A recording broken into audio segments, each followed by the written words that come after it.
آج کے ڈیجیٹل دور میں جہاں انٹرنیٹ ہمارے بچوں کی تعلیم، تحقیق اور تفریح کا اہم ذریعہ ہے، وہیں اس کے ساتھ کئی ممکنہ خطرات بھی جڑے ہوئے ہیں۔ انٹرنیٹ بچوں کو سیکھنے اور آگے بڑھنے کے بے شمار مواقع فراہم کرتا ہے، لیکن بدقسمتی سے ایسے افراد بھی موجود ہیں جو دوستی کا لبادہ اوڑھ کر بچوں کو غلط راستے پر لے جانے کی کوشش کرتے ہیں۔ ایسے اجنبی افراد سے رابطہ بچوں کے لیے سنگین خطرات کا باعث بن سکتا ہے، کیونکہ یہ لوگ بچوں کی معصومیت کا فائدہ اٹھاتے ہیں۔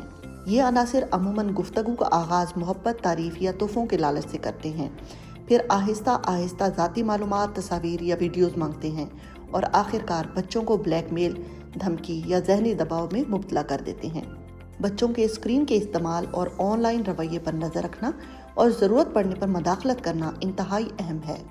اسکرین ٹائم کو منظم کرنے اور نامناسب مواد تک رسائی کی روک تھام کے لیے پیرنٹل کنٹرولز اور مانیٹرنگ ایپس کا استعمال بھی مفید ثابت ہوتا ہے۔ ان اقدامات پر مستقل عمل درآمد اور ایک مثبت معاون ماحول فراہم کرنے سے بچوں کو غیر ضروری اور نقصان دہ آن لائن سرگرمیوں سے محفوظ رکھا جا سکتا ہے۔ یاد رکھیں، اپنی ذاتی معلومات ہرگز کسی کے ساتھ شیئر نہ کریں۔ کسی بھی مشکوک سرگرمی کی فوری اطلاع والدین، اساتذہ یا متعلقہ حکام کو دیں۔ خوف یا شرمندگی کی وجہ سے ہرگز خاموش نہ رہیں۔ بچوں کا آن لائن تحفظ ہم سب کی مشترکہ ذمہ داری ہے۔ ڈیجیٹل دنیا میں محفوظ قدم، پاکستان ٹیلی کمیونیکیشن اتھارٹی۔